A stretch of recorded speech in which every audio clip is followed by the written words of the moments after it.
Hai, balik lagi di series review. Kali ini kita akan membahas film berjudul It Follows tahun 2014. Sebagai gambaran, film ini menjelaskan tentang sesosok entitas yang akan terus mengejar untuk membunuh. Satu-satunya cara agar selamat adalah dengan lari atau memindahkan kutukan ini pada orang lain. Apa yang sebenarnya terjadi? Tanpa berlama-lama, mari kita bahas. Di awal film ini, kita akan melihat perempuan bernama Jay yang sedang berenang di kolam renang rumahnya. Saat masuk ke rumah, di sana ada teman-temannya yang sedang menonton film. Pria ini bernama Paul, sementara perempuan berkacamata ini bernama Yara. Sementara perempuan ini bernama Kelly yang merupakan kakak Jay. Jay tidak menonton film dengan mereka karena ia ada rencana kencan dengan pria yang baru ia temui. Jay dan pria bernama Hugh pergi ke sebuah teater. Saat di sana, mereka bermain siapa yang ingin mereka tukar hidupnya sehingga mereka memilih orang yang ada di sana. How about the girl in the yellow dress? Where? Namun saat Hugh bertanya apa Jay melihat perempuan berpakaian kuning, Jay tidak bisa melihatnya. Hugh menjadi panik dan ingin pergi dari teater padahal pertunjukan belum dimulai. Tentu Jay bertanya kenapa ia bertindak aneh, namun Hugh menjawab kalau ia hanya merasa tidak enak badan. Namun mereka tetap melanjutkan kencan mereka hingga malam. Keesokan harinya, Jay dan Kelly membahas kencan Jay sebelumnya. I was acting kind of weird last night. Jay merasa ada yang aneh dengan Hugh kemarin karena terlihat khawatir. Namun secara overall, kencannya kemarin baik-baik saja. Di malam hari, Jay dan Hugh kembali berkencan. Namun kali ini mereka indahoy di dalam mobil di komplek gedung yang terbengkalai. Setelah indahoy, mereka tidak langsung pulang. Jay ingin bersantai namun Hugh memiliki ide berbeda.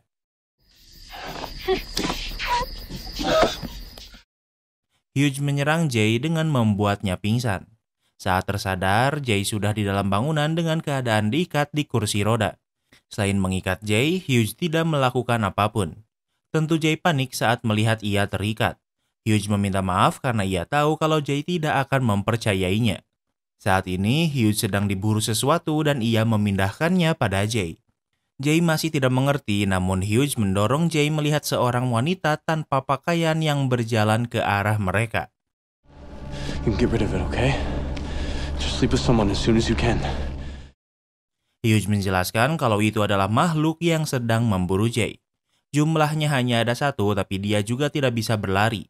Selama mereka bisa melarikan diri, mereka akan terus selamat. Kemudian Hugh kembali ke rumah Jay dan meninggalkannya begitu saja di tengah jalan. Untungnya saat ini Kelly, Paul, dan Yara sedang bermain kartu di luar. Tentu mereka memanggil polisi dan semua tetangga jadi tahu. Jay dimintai keterangan kalau ia tidak Hugh ruda paksa karena suka sama suka. Namun masalahnya adalah bagaimana Hugh memperlakukan Jay. Keesokan harinya, polisi ke TKP. Di sana ditemukan kursi roda dan juga tas milik Jay yang artinya kejadian sebelumnya memang terjadi. Masalahnya ternyata Hugh adalah identitas palsu dan tempat tinggalnya juga sewaan.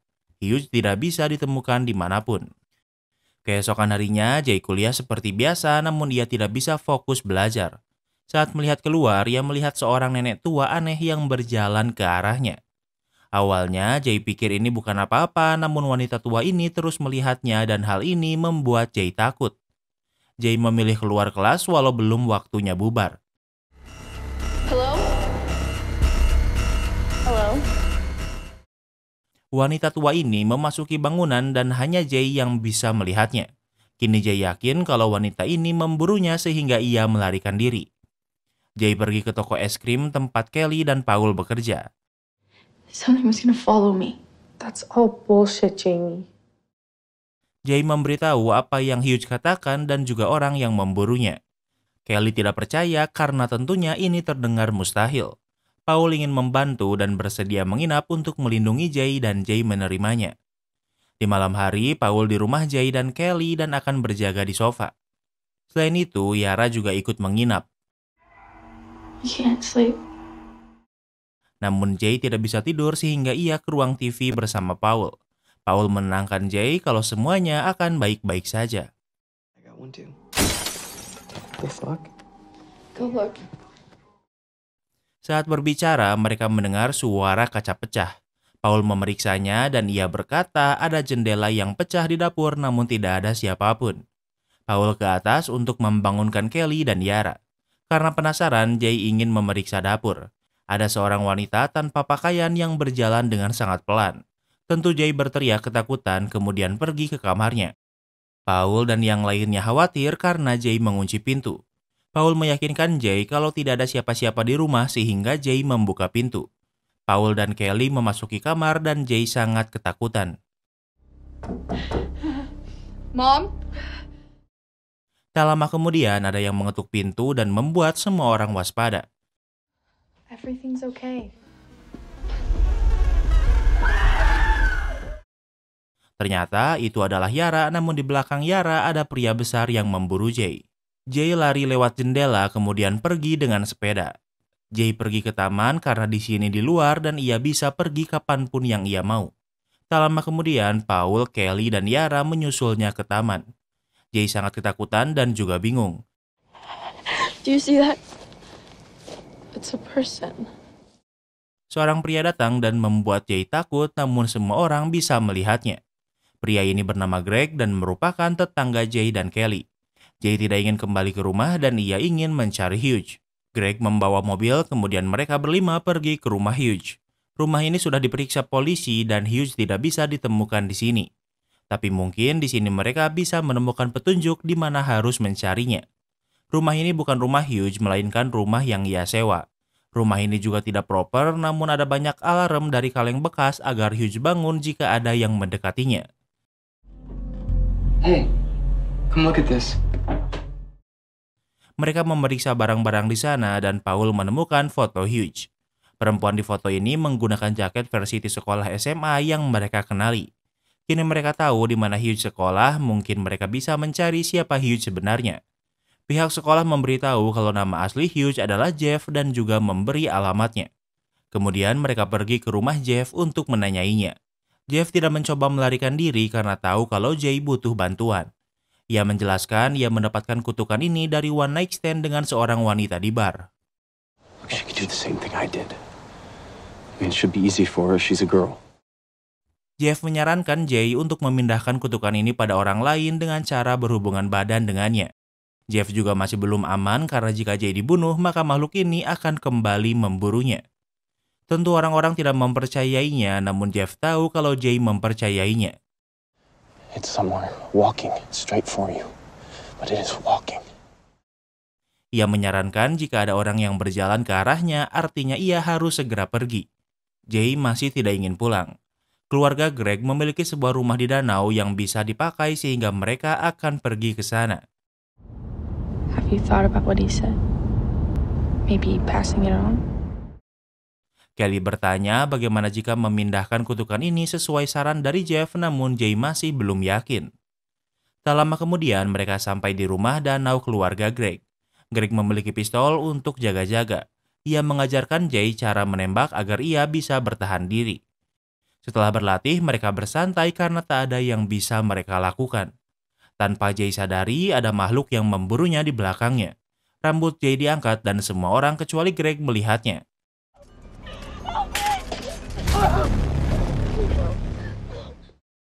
Kini mereka mempercayai Jay. Paul menyerang makhluk ini namun ia terlempar jauh. Jay ke dalam rumah membawa pistol Greg. Jay berhasil menembaknya namun ini tidak cukup untuk membunuhnya.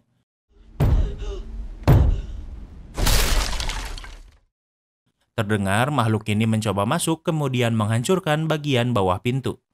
Yang muncul adalah Greg yang bingung dengan apa yang terjadi.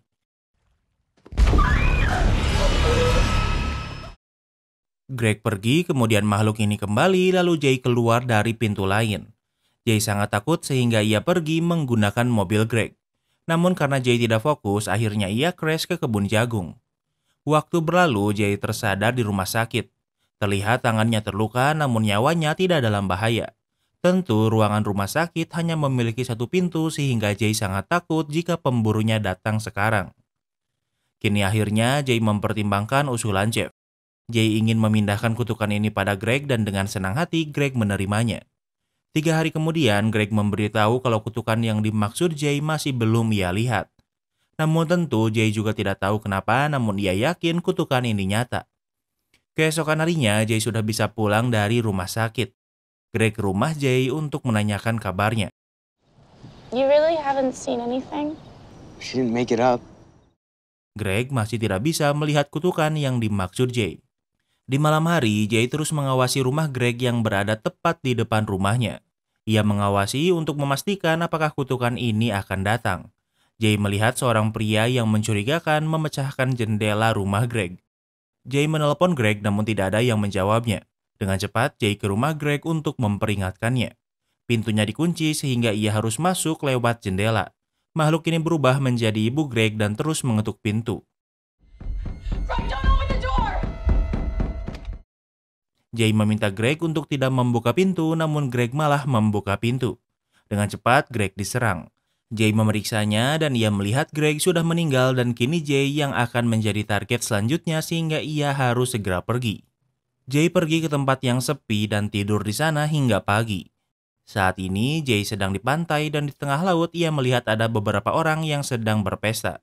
Jay memutuskan untuk berenang untuk memberikan kutukannya pada mereka. Waktu berlalu, Paul menemui Jay di rumahnya.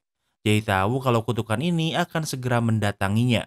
Paul bersedia untuk menanggung kutukan ini dan akan memindahkannya pada orang lain. Jay menolaknya karena merasa bersalah, apalagi Paul adalah teman baiknya. Namun walau begitu, Paul masih ingin membantu. Kemudian Jay, Paul, Yara, dan Kelly pergi ke tempat lain. Jay baru tahu kalau kutukan ini sudah sangat dekat dengannya. Seorang pria tanpa pakaian berdiri tegak di atap rumahnya.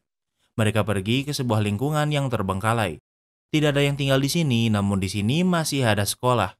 Mereka pergi ke lokasi kolam renang sekolah yang masih berfungsi.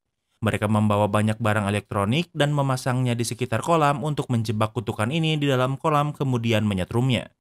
Untuk memancing kutukan ini ke kolam, artinya Jay juga harus di dalam kolam. I just walked in the room. It's right there. It's here? Waktu berlalu, akhirnya kutukan ini datang. Tentu yang bisa melihatnya hanya Jay sehingga Jay hanya bisa menunjuknya.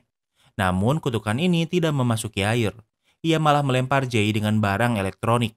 Dengan cepat, Paul mematikan colokan listrik sementara Jay terus dilempari barang-barang. Paul memiliki rencana cadangan dengan membawa pistol. Ia menembak namun malah mengenai Yara. Kelly melemparkan kain sehingga Paul bisa menembak tepat di kepalanya. Kutukan ini jatuh ke dalam kolam. Jay berusaha ke atas namun ia ditarik kutukan ini dan hampir mati tenggelam. Namun Paul berhasil menembak kepala kutukan ini dan melepaskan Jay yang bisa keluar kolam. Jay melihat kalau kolam ini dipenuhi darah yang tak kunjung habis namun tidak ada tanda-tanda kalau kutukan ini berhenti. Kini akhirnya Jay menerima bantuan Paul dengan memindahkan kutukan ini padanya. Tentu Paul tidak ingin menanggung kutukan ini sendirian. Ia mencari prostitut yang akan ia gunakan untuk menjadi tumbal kutukan ini. Artinya tinggal masalah waktu hingga kutukan ini memburu Jay. Namun sebelum itu, Paul akan melindunginya dan dengan begitu film ini pun berakhir. Kini kita masuk ke sesi rating. Yang pertama adalah tema. Mimin suka banget film horor yang gak banyak jump scare-nya tapi bikin merinding. Kutukan ini pakai psikologi persistent hunting jadinya yang diburu gak bisa tenang. Mimin juga suka pada akhirnya kutukan ini tidak bisa dihilangkan dan hanya bisa dipindahkan. Jadi untuk tema, Mimin kasih rating 10/10. Yang kedua adalah pace. Cerita film ini pendek tapi dibuat panjang jadinya pace-nya lambat. Banyak banget adegan kosong yang cuma diisi cinematic shot yang gak berpengaruh sama progres cerita. Saat beres dirangkum kok ceritanya jadi film terpendek yang Mimin review. Jadi untuk pace, Mimin kasih rating 6/10. Yang ketiga adalah plot twist. Mungkin twist terbesarnya adalah kutukan ini tidak bisa dihentikan dan hanya bisa dipindahkan. Artinya orang yang memiliki kutukan ini akan terjebak dengan kutukan ini hingga mati. Selain itu, nggak ada plot twist berarti, jadi untuk plot twist Mimin kasih rating 7/10. Yang keempat adalah ending. Mimin suka endingnya yang rasional. Jay tidak ingin menanggung sendiri kutukan ini, jadi ia pindahkan pada orang lain hanya sekedar survival instinct. Namun ia tidak ingin mengorbankan Paul karena ia teman dekatnya. Namun Paul yang menyukai Jay dengan senang hati menerima kutukan ini dan ingin melindungi Jay. Jadi untuk ending, Mimin kasih rating 8/10. Yang kelima adalah entertainment value. Mimin suka banget sama film horor macam gini. Yang Mimin kurang suka adalah banyak adegan kosongnya. Udah gitu, kutukan ini udah dicoba dibunuh beberapa kali padahal udah jelas gak bisa dibunuh. Mimin masih enjoy nontonnya, jadi untuk entertainment value, Mimin kasih rating 9/10. Jadi, overall rating It Follows tahun 2014 adalah 8. Apa kalian setuju sama rating Mimin? Jangan lupa like video ini kalau kamu suka dengan video ini dan jangan lupa juga cek video kita lainnya. Terima kasih sudah menonton dan sampai bertemu lagi di film berikutnya.